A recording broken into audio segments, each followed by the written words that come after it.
오늘은 창세기를 잠시 멈추고 크리스마스를 앞두고 다윗과 예수 그리스도의 복음에 관해서 좀 살펴보고자 합니다. 오늘 우리가 읽은 본문은 이렇게 시작합니다. 1절에 여호와께서 주의 모든 원수들을 물리시사 왕으로 궁에 평안하게 살게 하신 때에 라고 말을 하죠. 오늘 이 사무엘하의 이야기는 다윗이 주변의 모든 일들을 다 평정하고 이제 평안한 나라를 이룬 어느 때의 이야기인 것이죠. 사실 그동안의 다윗의 삶은 매우 곤고하고 힘든 삶이었습니다. 그는 목동으로서 골리앗을 이긴 이후 그의 삶은 완전히 뒤바뀌어서 그는 그 이후 하루도 평안한 날이 없었습니다. 사울 왕이 그를 시기함으로 인하여서 다윗을 제거하는 것이 국정 목표 1호가 되었고, 그래서 계속해서 그를 추적하고 또 그를 살해하기 위해서 그를 지명수배해서 그를 찾아다녔습니다. 그리고 그의 그 마음은 너무나 악랄한 것이어서 누가 다윗을 숨겨주거나 혹은 만났는데 신고하지 않으면 그들을 살해하는 경우들도 있었습니다. 그래서 노베 제사장 80명이 다윗이 지명수배 된지도 모르고 그냥 다윗을 만났는데 거기서 그냥 간 거죠. 근데 사람들이 그 얘기를 전함으로 인해서 알게 되었을 때에 사울은 와서 그 노베에 있는 제사장 80명을 몰살시키는 그런 일도 저질렀죠. 그러다 보니까 사람들은 공포에 질려서 다윗을 봤다 그러면 누구나 신고하는 그런 일을 하게 되니까 다윗은 10년 내내 동굴 속을 숨어 다니지만 더 이상 숨을 곳이 없는 것이죠. 조금만 이동하면 누가 보면 신고하니까. 그래서 블레셋 땅까지 넘어가서 거기서 또 일정 시간을 보내는 그런 일들까지도 있었습니다. 그렇게 참 어려운 시간을 보내던 다윗이 결국 사울이 죽고 난 다음에 이스라엘의 왕이 되죠. 그러나 이스라엘 왕이 되지만 그는 처음부터 평탄하게 왕이 된 것은 아닙니다. 그는 단지 두 지파의 지지를 받아서 두 지파의 왕이 되었을 뿐이죠. 나머지 10지파는 다윗을 반대하므로 다윗은 굉장히 불안한 날들을 보내야 하는 그런 긴 시간이 또한 있었습니다. 그리고 어느 날 마침내 10지파도 다윗을 지지하는 선언을 하게 되고, 그래서 명실상부하게 이스라엘 12지파의 지도자가 된 왕이 된 일이 일어나게 된 것입니다. 왕이 되고 나면 그럼 편한가? 왕이 되고 나면 또 그래도 편한 것은 아니었어요. 그는 주변의 나라들에 또 시험하러 덤벼들잖아요. 요즘도 국제 정세에서 그런 것들을 보게 되는데 북한에서도 남한에 새 정부가 들어서면 새 정부를 시험하느라 어떤 일을 벌이죠. 이렇게 자극을 하면 어떻게 반응하나, 새 정부의 리더십은 어떤 방식으로 이런 문제들에 대처하는가 알아보려고 하는 마음이 있으니까 또 도발을 하게 되고 하듯이 마찬가지입니다. 블레셋이 쳐들어오고 이런 일들이 벌어지니까 그들을 또 평정하는 일들을 또한 해야 했어요. 그리고 이스라엘 국토 내에도 보면 예루살렘의 여부수 족속이란 족속이 딱 버티고 있어서 아직 거기가 완전히 복속이 되지 않고 있는 그런 상황에 있었기 때문에 그것을 또한 정복하는 일 또한 해야 했습니다. 그래서 이래저래 모든 것들을 다 이렇게 완료하고 모든 것이 평안하게 되었던 어느 날 편안하게 되었죠. 그리고 중요한 사실을 하나 제가 빠뜨렸는데, 그러고 난 다음에 이제 주변을 평정하고 난 다음에는 법궤를 이제 예루살렘으로 모셔와야 되는 일이 남아 있었던 것이죠. 그래서 법궤를 모셔오다가 이게 수레에 실어서 가져오면 안 되는데 수레에 실어서 오다가 이제 소가 날뛰는 바람에 법궤가 이제 떨어지게 생겼으니까 우사라는 사람이 법궤에도 손을 대게 된 것이죠. 그래서 우사라는 사람이 그 자리에서 즉사를 하는 경우가 생겼습니다. 다윗은 너무나 두려워서 이 법궤를 더 이상 가져오지 못하는 거예요. 그래서 가져오지 못하고 오벳에돔의 집이란 집에 이 벗개를 놔둔 채로 몇 개월을 지나게 됩니다.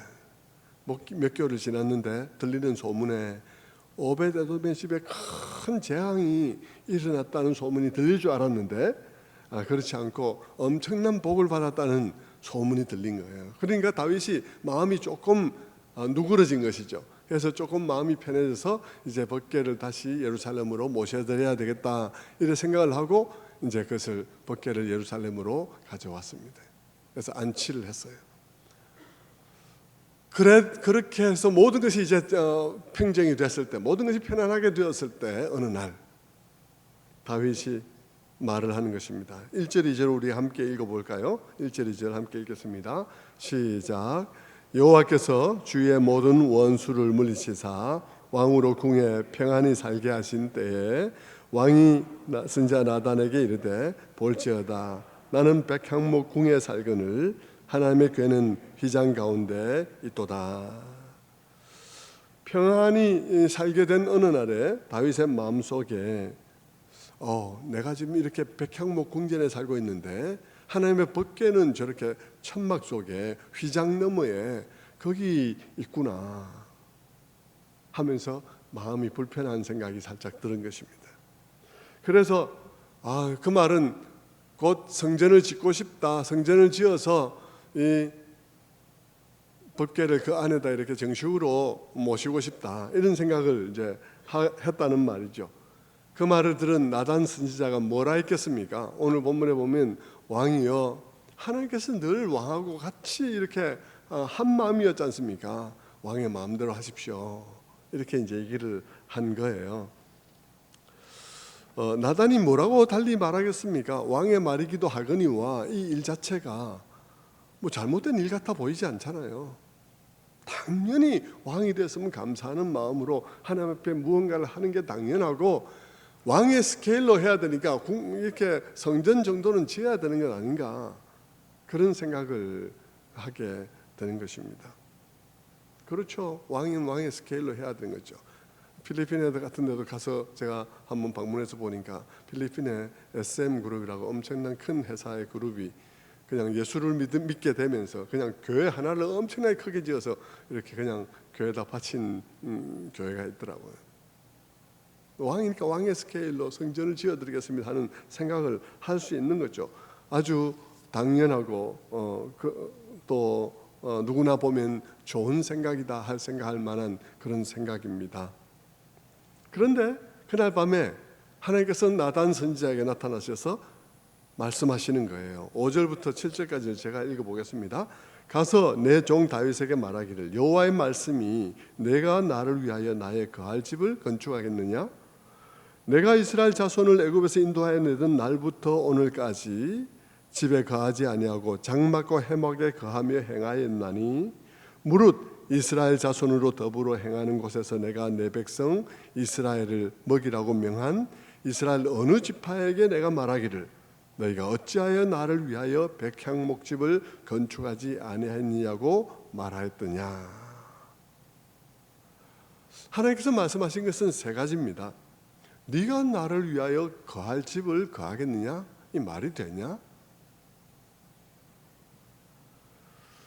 그리고 너희가 애굽에서 나온 날부터 지금까지 이 벗개가 주어진 이후에 지금까지 텐트 속에 있으면서도 내가 아무 말을 안 했는데, 그리고 어느 지파 어느 누구에게도 너희가 왜 나를 위하여 백향목집을 건축하지 않느냐고 말한 일이 없지 않느냐. 근데 너 마음이 왜 그런데? 이런 뜻이에요. 뭐 때문에 내가 성전을 지으려 하느냐? 그거 급하는 거 아니다. 이렇게 이제 하나님께서 말리는 말씀을 하고 있는 것입니다. 왜 그랬을까요? 왜 그랬을까가 오늘 이제 주로 여러분에게 함께 나누고자 하는 내용이에요. 왜 그랬을까? 왜 하나님께서 다윗이 성전을 지으려는데 못 짓게 하셨을까? 그러면 성경을 좀 아는 분들은 이렇게 말합니다. 주일학교 다니는 분들, 이런 분들 말하죠. 다윗은 피를 많이 흘렸기 때문이에요. 하나님께서는 평화의 사람 솔로몬을 통해서 성전을 짓기를 원하셨기 때문이에요. 그렇게 얘기를 합니다.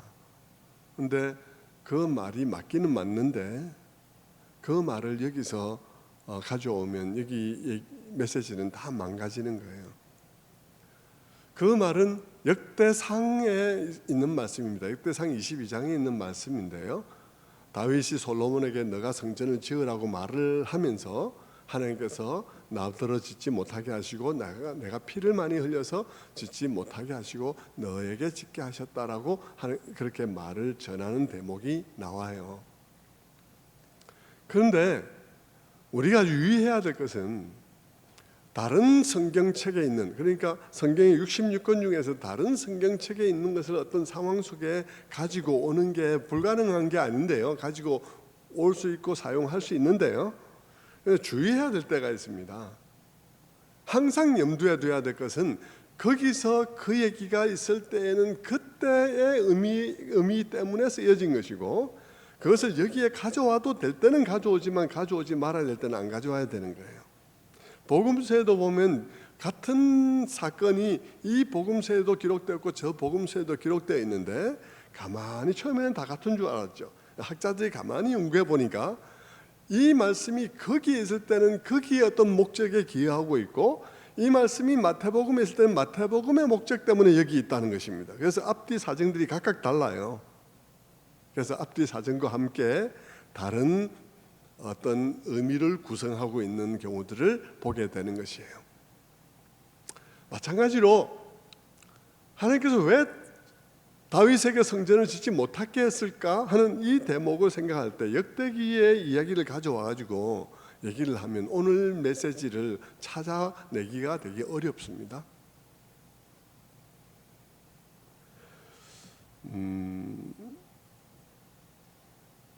아무튼 우리가 여기서 그러니까 오늘은 오늘 본문 속에서 그 의미를 찾아야 되는데, 오늘 본문 속에서 그 의미를 찾아내려고 함에 있어서 첫 번째로 우리가 너무 간단하게 드러나는 것은 뭐냐 그러면, 일단 하나님의 생각은 다윗의 생각하고 다르고 다윗뿐만 아니라 나단의 생각하고도 다른 거예요.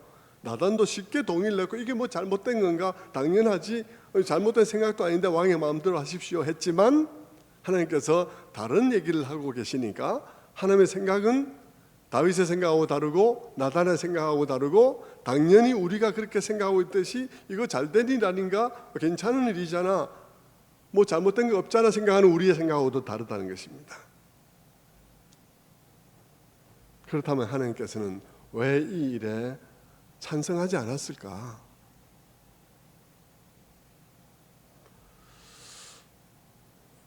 그 이유는 보통으로는 잘 안 보이는 이유예요. 그 이유는 정말 사랑하는 사람만이 알 수 있는 이유인 것입니다. 여기서 하나님께서 다윗에게 성전을 짓지 못하게 한 이유는 다윗의 그 마음속에서 두려움을 보았기 때문입니다. 다윗의 그 마음속에서 두려움을 보았기 때문이에요. 그 말은 다윗의 이 감사가 정말 감사가 아니라는 말이 아닙니다.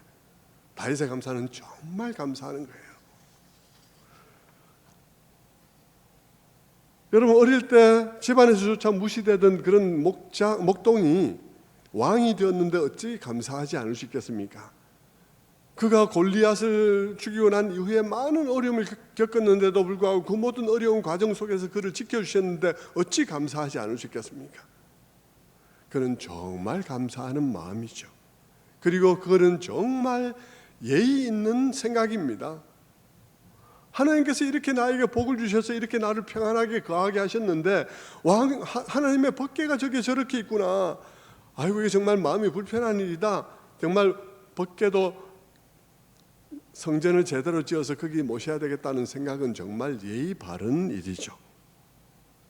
세상에는 하나님께 복 받고 나면 도망가버리는 먹튀하는 사람도 얼마나 많은데, 그렇지 않으니까 얼마나 이 사람이 싸가지 있는 일이겠습니까? 그런데 여러분, 우리 모두는 압니다. 뭘 아냐 그러면요, 참 예의 있는 경우에, 정말 감사하는 경우, 감사하고 정말 예의 있게 그 감사를 챙기는 경우에도 거기에 두려움이 있을 수 있다는 것입니다. 정말 예의 바른 사람 속에 두려움 많은 거 보셨습니까? 예의 잘 챙기는 사람 속에 두려움이 있는 경우도 있습니다. 저 사람이 나를 어떻게 생각할까? 누가 나를 비난하지 않을까 하는 두려움이 있을 수 있죠. 감사를 딱 챙겨서 하는데 진짜 감사인데 하나님께서 이 다윗이 하는 이 감사, 이 예의, 진짜 예의를 챙기는 것이고 진짜 하나님 앞에 감사하는 것인데 하나님께서는 그 속에서 두려움을 본 것입니다. 그리고 그것이 하나님께 문제가 된 거예요. 정말 그 미묘한 그 속에 있는 두려움이 보이는 이유, 그리고 그 미묘하게 보이는 그 두려움이 문제가 되는 이유, 마음 아픈 이유, 그 이유는 뭐겠습니까? 그 이유는 사랑하기 때문입니다. 사랑하기 때문에 그 마음에 있는 그 두려움이 안타까운 거예요. 저 녀석이 내 사랑 안에서 다리를 쭉 뻗지 못하구나.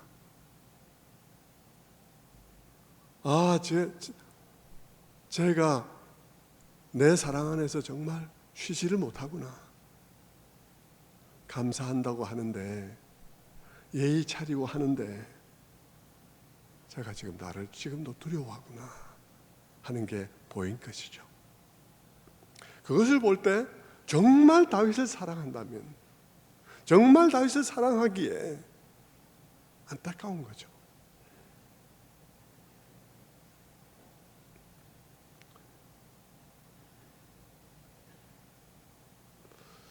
하나님이 마음 아픈 이유는 하나님께서 다윗과 맺고자 한 관계가 그런 관계가 아니기 때문이에요. 하나님이 다윗을 사랑하는 사랑이 그런 사랑이 아니기 때문입니다. 여러분 그거 알고 계시죠? 여러분도 자식을 진심으로 사랑하면, 자식이 정말 부모에게 감사하고 자식이 정말 부모에게 예의를 갖추어도, 그리고 자식이 정말 일마다 모범 인생 살고 일마다 정말 정답 같은 인생을 살아도 내 자식 속에 있는 두려움을 보면 부모가 마음이 아픈 거죠. 왜 쟤는 항상 저렇게 마음을 푹 놓지 못할까? 왜 쟤는 내 사랑 안에서 다리를 쭉 뻗지 못할까? 그 속에 그 두려움을 볼 때마다 안타깝고 슬픈 것은 진정으로 사랑하기 때문인 것이죠. 진정으로 사랑하기 때문에 그 마음 정말 가득하고 그 마음 정말 그 예의 정말 올바른 것이지만, 그러나 왠지 안타깝고 왠지 슬픈 거예요. 그래서 자식이 그렇게 선물하고 그렇게 때마다 챙기지만,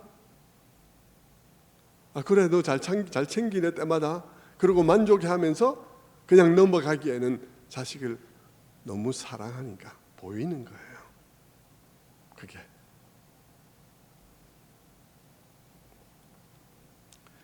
여러분, 하나님께서는 다윗이 하나님께 감사하는 감사를 의심하는 게 아닙니다. 그의 예의를 잘못됐다고 생각하는 게 아닙니다. 안타까운 거죠. 처음에는 안타까운데 나중에는 슬픈 거죠. 그리고 어떻게 하면 제가 내 사랑 안에서 다리를 쭉 뻗을 수 있을까? 어떻게 하면 제가 내 사랑을 누릴 수 있을까? 두려움 없이. 그게 하나님의 마음이다.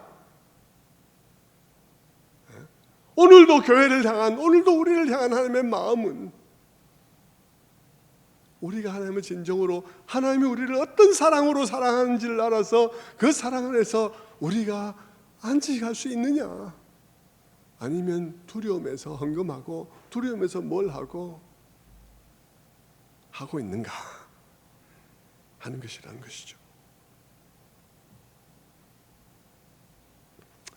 하나님이 안타까워하는 것은 다윗이 정말 자신이 어떤 사랑을 받고 있는지를 잘 모른다는 것입니다.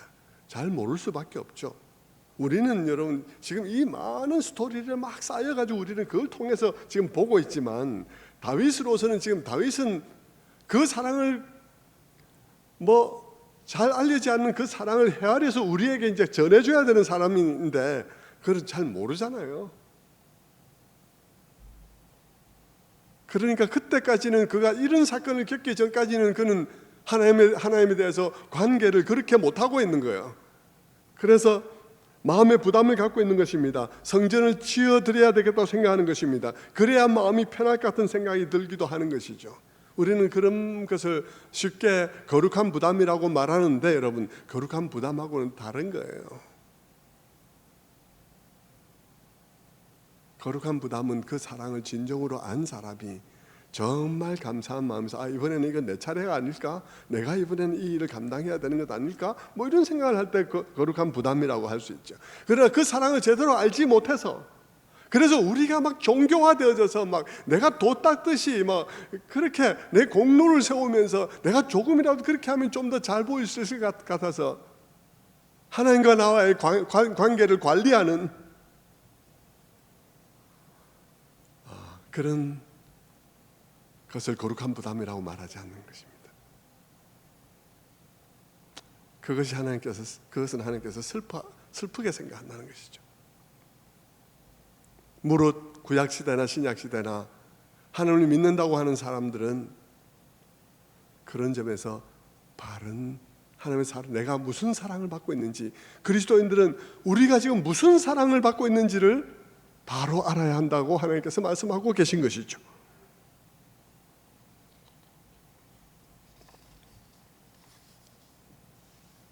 그래서 하나님께서 이 말씀을 하시는 것인데요.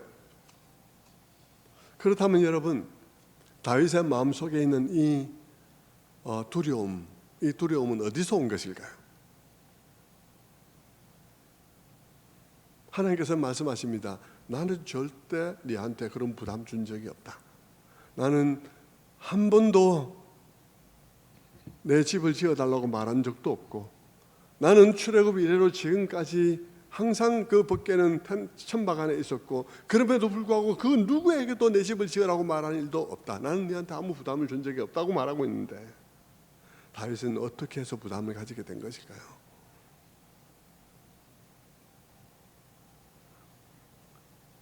그가 부담을 가지게 된 것은 예를 들면 그의 생애를 통해서 본 것입니다. 예를 들면 가장 큰 부담의 원인이 된 것은 사울을 보았기 때문입니다. 사울 왕을. 사울이 왕인데 폐위되는 것을 보았거든요. 그가 한때는 왕이었지만 그러나 어느 날 하나님께 불순종해서 그가 버림받고 그로 말미암아 비참한 삶을 살아가다가 결국 비참한 죽음으로 끝나버린 사울의 이야기를 그가 알고 있지 않습니까?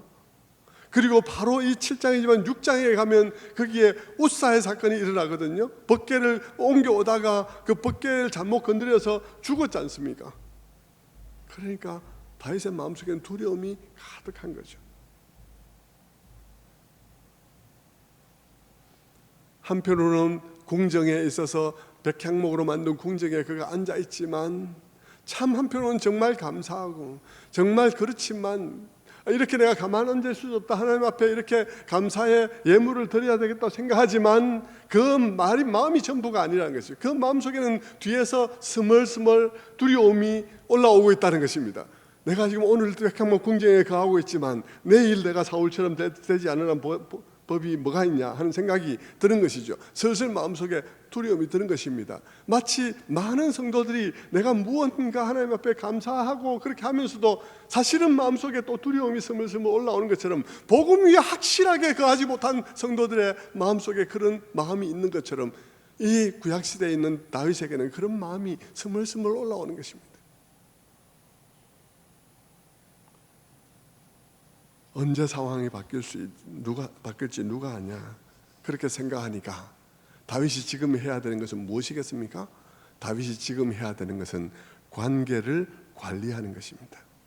관계를 관리해야죠.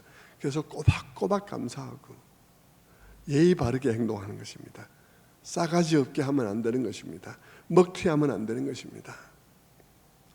오히려 하나님을 감동시키는 일을 해야 되겠다고 생각하는 것이죠.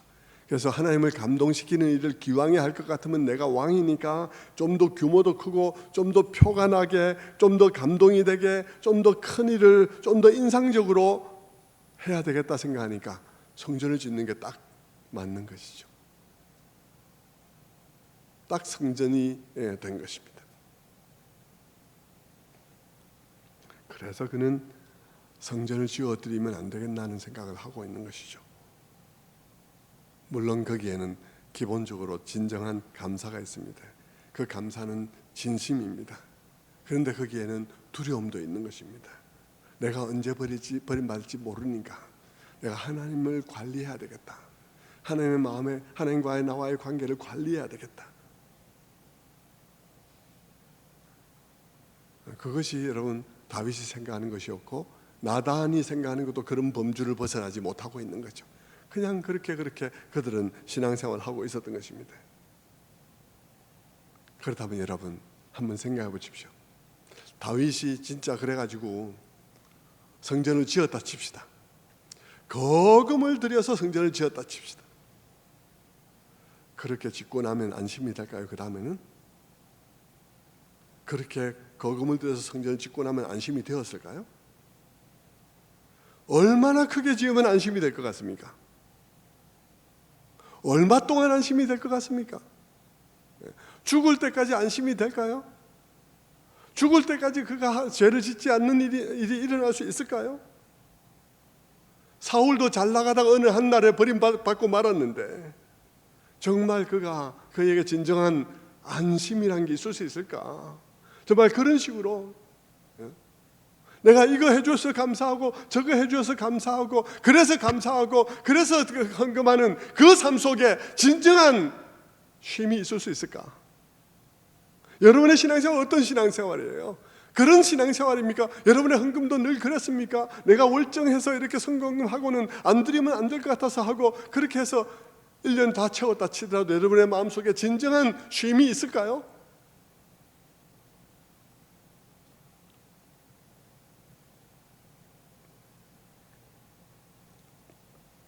하나님께서는 그걸 보시고 다윗에 대해서 생각하신 것입니다. 지금 중요한 것은 성전을 짓는 것이 아니라 네가 받고 있는 사랑이 어떤 사랑인지를 아는 게 중요하다.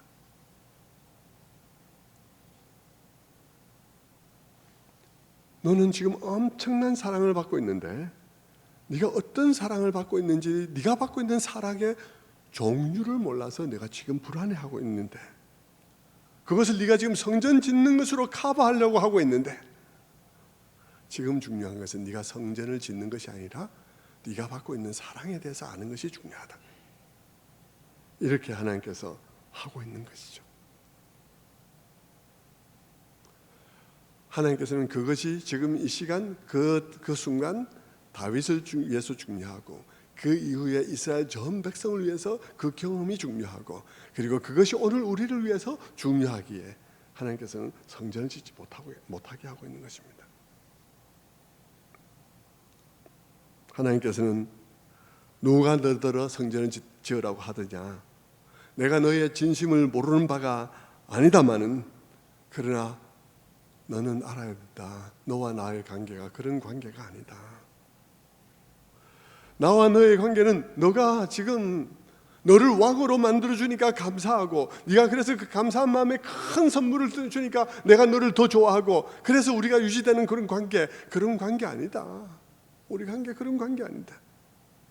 나는 네가 성전을 짓는 것보다 내가 너를 어떤 마음으로 사랑하고 있는지를 먼저 알려주고 싶다. 그렇게 말하고 있는 것입니다. 여러분, 그래서 이건 뭐냐 그러면 이건 순수하게 사랑하는 분이 느끼는 마음인 것이죠.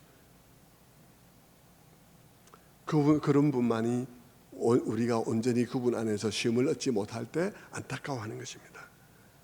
그거 봐, 너 지금 내한테 지금 내가 너를 사랑한다고 그러는데 너 내 사랑을 모르구나. 너 내 사랑을 모르기에 내 사랑 안에서 다리를 쭉 뻗지 못하구나. 그거 봐, 내가 지금도 다리를 오그리고 그러고 있잖아. 그래서 나단을 통해서 하나님께서 다윗에게 말합니다. 11절, 12절, 13절 말씀을 봅니다. 여호와가 또 내게 이르노니 여호와가 너를 위하여 집을 짓고 내 수한이 차서 내 조상들과 함께 누울 때에 내가 내 몸에서 내 씨를 내 뒤에 세워 그의 나라를 견고하게 하리라. 그는 내 이름을 위하여 집을 건축할 것이요 나는 그의 나라 왕위를 영원히 견고하게 하리라. 거기서 하나님께서는 내가 너의 집을 지어줄게. 그게 맞는 것 아니냐? 내가 너의 집을 지어줄게. 그리고 성전은 다른 사람이 지어도 돼. 다른 사람이 지을 거야. 하지만 너의 나라는 영원할 거야 라고 말하면서 하나님과 다윗과의 관계, 특별한 관계에 대해서 그 다음부터 설명을 합니다. 사무엘하 7장 14절에 이렇게 말하죠. 나는 그에게 아버지가 되고 그는 내게 아들이 되리니 그는 만일 죄를 범하면 내가 사람의 매와 인생의 채찍으로 징계하리니와.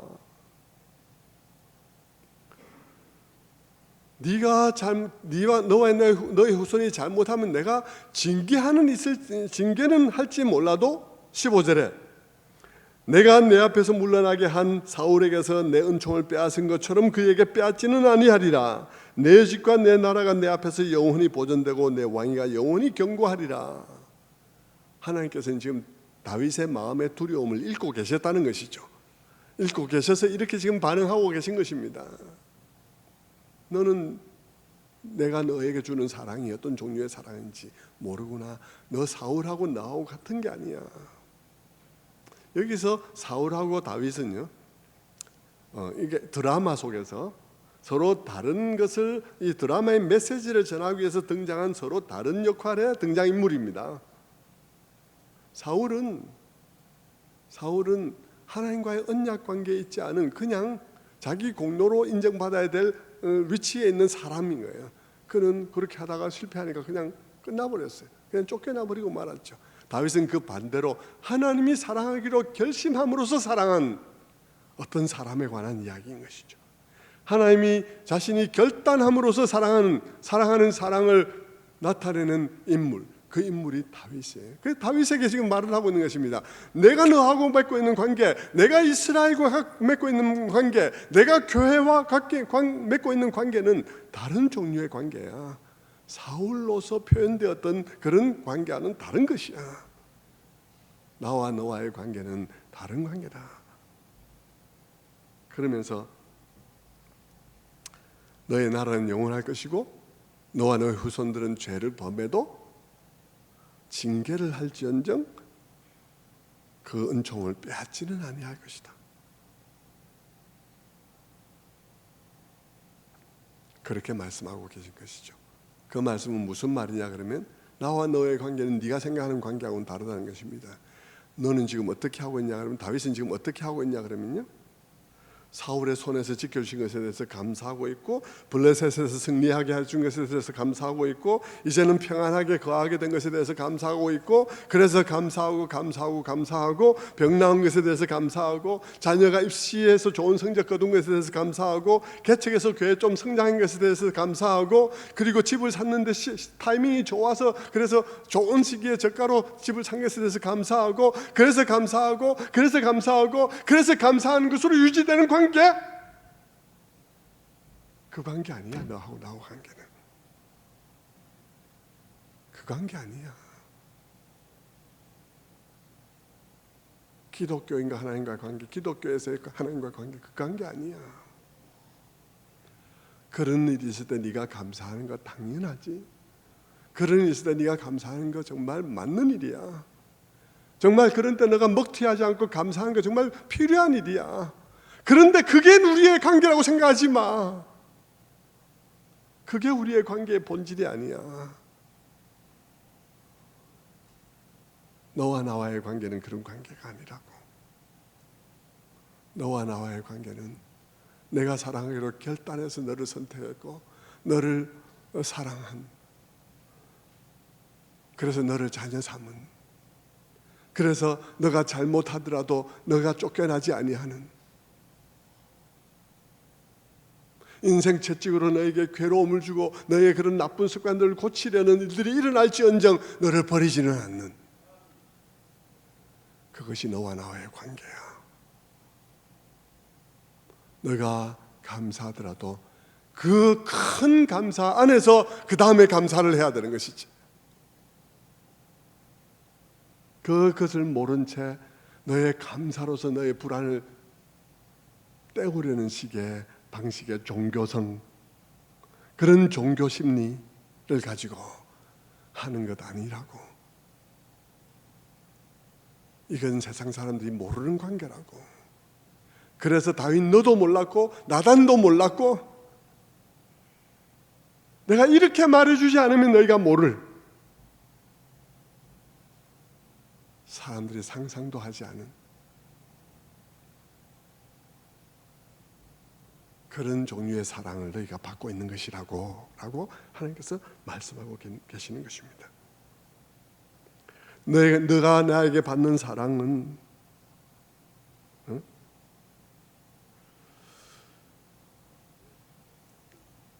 바로 그런 관계라는 것입니다. 너가 정말 감사해야 될 것은 그런 감사라는 것입니다. 단지 너에게 건강 주고, 너에게 승리 주고, 너에게 평안 주고, 너에게 합격 주고, 너에게 물질적 풍요를 주어서 그래서 감사하는 관계. 그래서 그런 관계 속에서 정말 싸가지 있게 행동함으로써 그 관계가 유지되는 그런 관계, 그런 관계 아니다.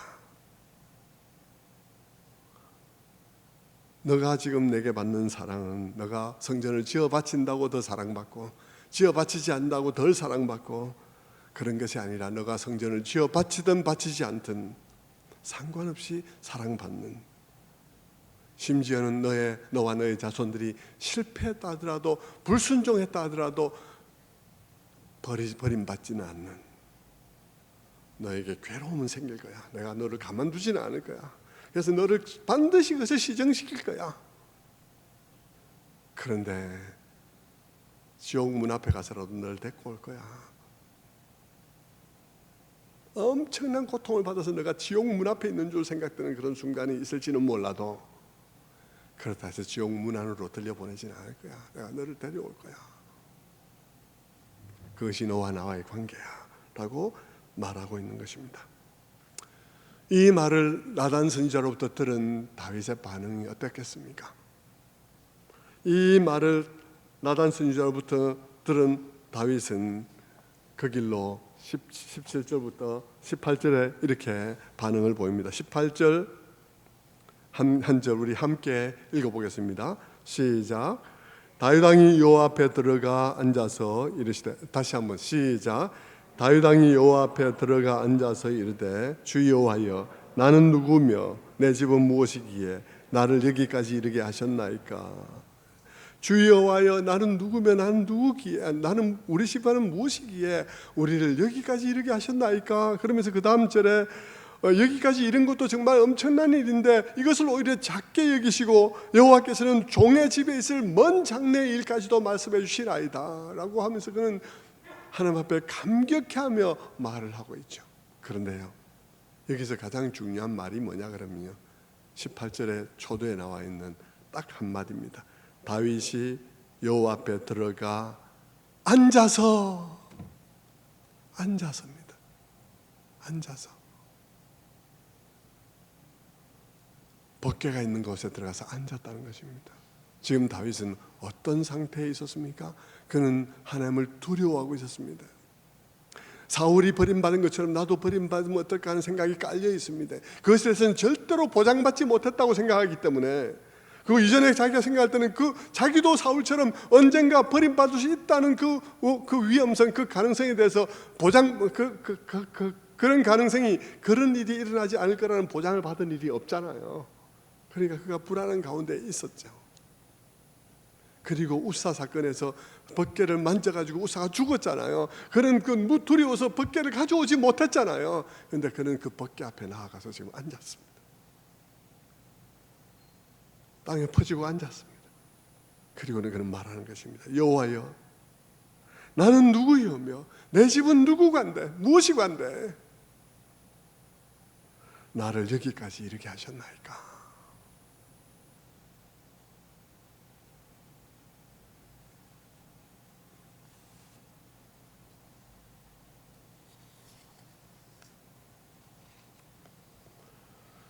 성도 여러분, 우리 자신들에게 적용해 보십시다. 말씀을 맺으면서 적용해 보십시다. 여러분은 여러분의 마음속에 하나님을 향한 이런 담대함을 가지고 있습니까? 그런 신뢰를 가지고 있습니까? 하나님이 이런 놀라운 관계를 주셨다는 사실을 믿습니까? 저는 코로나 시대에 여러분이 두려움을 갖지 않았으면 좋겠습니다. 두려움을 안 갖는다는 것이 여러분이 아무 데나 간다 이런 뜻 아니고요. 조심해야죠. 그러나 여러분, 조심하는 것과 두려움을 갖는 것은 다른 것입니다. 여러분, 우리는 정말 조심을 하십시오. 자기를 위해서뿐만 아니라 남을 위해서도 조심을 하십시오. 그러나 우리의 마음이 쫄아서 완전히 두려워하고 있는 건 다른 것입니다. 담대하게 모든 것들을 원치 있게 그렇게 해 가시기를 바랍니다. 신약에 오면 여러분, 신약에 오면 바울이 로마서에서 성도들이 이런 확신을 갖게 하기 위해서 그는 로마서에서 얼마나 장황한 설명을 하고 있는지 모릅니다. 그리고는 로마서 8장에 가면 그렇게 말하잖아요. 8장 31절에 말합니다. 그런즉 이 일에 대하여 우리가 무슨 말을 하리요? 만일 하나님이 우리를 위하시면 누가 우리를 대적하리요? 자기 아들들을 아끼지 아니하시고 우리 모든 사람을 위하여 내어주시니가 어찌 그 아들과 함께 모든 것을 우리에게 주시지 아니하겠느냐? 누가 능히 하나님께서 택하신 자들을 고발하리요? 의롭다 하신 이는 하나님이시니 누가 정죄하리요? 죽으실 뿐 아니라 다시 살아나신 이는 그리스도 예수시니 그는 하나님 우편에 계신 자요 우리를 위하여 간구하시는 자이시니라. 누가 우리를 그리스도의 사랑에서 끊으리요? 환난이나 공고나 박해나 기근이나 적신이나 위험이나 칼이라. 바울은 안타깝게 누가 우리를 정죄하겠느냐? 누가 우리를 어떻게 하겠느냐? 하나님이 그의 아들과 함께 모든 것을 우리에게 주시지 않았느냐? 그분이 우리를 위하신다면, 그분은 보통 그분이 아닙니다. 바울이 말하는 그분이 그렇게 오래전부터 아브라함을 부르시고 그 자손들의 역사 속에서 그 모든 실패와 그 모든 것에도 불구하고 끝내 때가 참에 여인에게서 그 아들 낳게 하셔서 십자가를 지게 하시고 우리를 위해 대속의 제물이 되게 하셔서 그 핏값으로 우리를 구원하신 그 하나님이 우리를 위하시면 누가 우리를 대적하리요? 누가 우리를 대적하리요?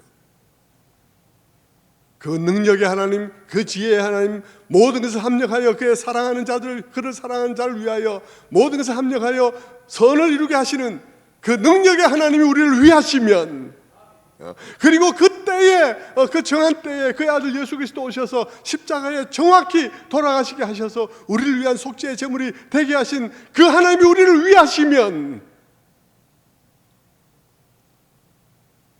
누가 우리를 대적하리요? 환난이나 공고나 핍박이나 칼이나 기근이나 그런 것이 있겠느냐 하는 것입니다. 성도 여러분, 사도 바울이 우리들에게 그와 같이 안타까운 마음으로 우리 또한 그런 확신 가운데 거하기를 원하는 것입니다. 아까 거룩한 부담 얘기했는데요. 나중에 다윗은 역대상 29장에 가면 자기는 성전을 짓지 못하지만 솔로몬이 성전을 지을 때 편리하고 부족한 것이 지을 수 있도록 많은 물질을 또한 모아서 솔로몬에게 넘겨주면서 하나님 앞에 기도하는 장면이 역대상 29장에 나옵니다. 거기에서 다윗은 말하죠. 여호와여, 내가 언제 나에게 이렇게 기쁨으로 드릴 능력이 있었습니까? 부귀와 영화와 권세와 모든 것이 다 주께 있사온데 모든 것이 다 주님의 것입니다. 주님께 받은 것으로 주께 드렸을 뿐입니다. 여호와여, 내가 어떻게 이렇게 기쁘게 드릴 능력이 내게 있었습니까? 내게 이 기쁨이 어디서 나왔습니까? 라고 그는 고백하고 있습니다. 그것이 그의 거룩한 부담감인 것입니다. 그는 두려움에서가 아니에요. 그는 이 모든 기쁨으로 드릴 수 있는 능력이 자기에게 주어졌다는 사실을 아는 것입니다. 그는 이렇게 주 앞에 들어가서 그냥 다리를 뻗고 앉아서 여호와여, 나는 무엇이고 우리 집은 무엇이간데 이와 같은 일을 이렇게 해주십니까? 라고 했던 그 순간 이후에 그의 기쁨이 그로 하여금 그와 같이 기쁘게 하나님 앞에 드릴 수 있게 한 것이죠. 아, 내가 우리 아들이 성전을 지어야 되는데 그래도 나도 좀 해야 되지 않겠나? 나도 좀 이렇게 보탬을 줘야 되겠다. 그게 거룩한 부담감이었던 것이죠. 그가 다음에 밧세바를 보냈습니다. 그래서 정말 자기가 생각해도 자기가 있을 수 없죠. 자기는 벌써 죽은 목숨이에요. 왜냐하면 자기한테도 자기가 죽은 목숨이에요. 왜냐하면 나단 선지자가 그에게 비유를 들어서 양의 비유를 들어서 얘기할 때 어디에 그런 놈이 있나, 그러고 그런 놈이 있으면 살아남지 못할 것이다, 이런 식으로 자기가 벌써 판결을 내렸잖아요. 자기 자신이 죽은 목숨이에요. 그런데 그가 하나님 앞에 나아가서 시편 53편에서 그가 하나님 앞에 기도하잖아요. 그가 기도할 때 그의 기도할 때 하는 첫 마디가 뭡니까? 주의 많은 자비를 쫓아 내 젓가락을 도말하소서. 많은 자비를 쫓아 내 젓가락을 도말하소서. 무슨 염치로? 구원의 기쁨을 회복하게 해주시옵소서. 무슨 염치로? 하나님이 그에게 말씀하셨기 때문인가요? 오늘 우리도 주님 앞에 나와서 예배할 수 있는 이유, 지난 한 주간 동안에 우리의 모든 실패에도 불구하고 오늘 나와서 예배할 수 있는 이유, 그 이유는 오늘 여러분이 헌금했기 때문이 아닙니다. 그 이유는 하나님이 우리를 그렇게 사랑하시기 때문이죠. 우리가 그분의 자녀이기 때문입니다. 자녀이어서 우리에게 문이 열려 있는 것입니다. 그래서 우리의 지난 한 주간의 많은 실패와 넘어짐과 부끄러움에도 불구하고 오늘 주님 앞에 나와서 엎드릴 수 있는 것입니다. 오늘도 여러분에게 이 하나님과 우리의 관계에 대해서 하나님께서 다윗에게 성전을 짓겠다는 다윗에게 성전 짓는 것을 중단시키고라도 우리에게 말씀해 주시고자 하는 그것을 여러분 모두가 분명하게 깨닫고 온전히 감사하시는, 그리고 그 사랑 안에 거하시는, 그 사랑 안에서 다리를 쭉 뻗을 수 있는 그런 여러분 다 되시기를 주님의 이름으로 축원합니다. 기도하겠습니다.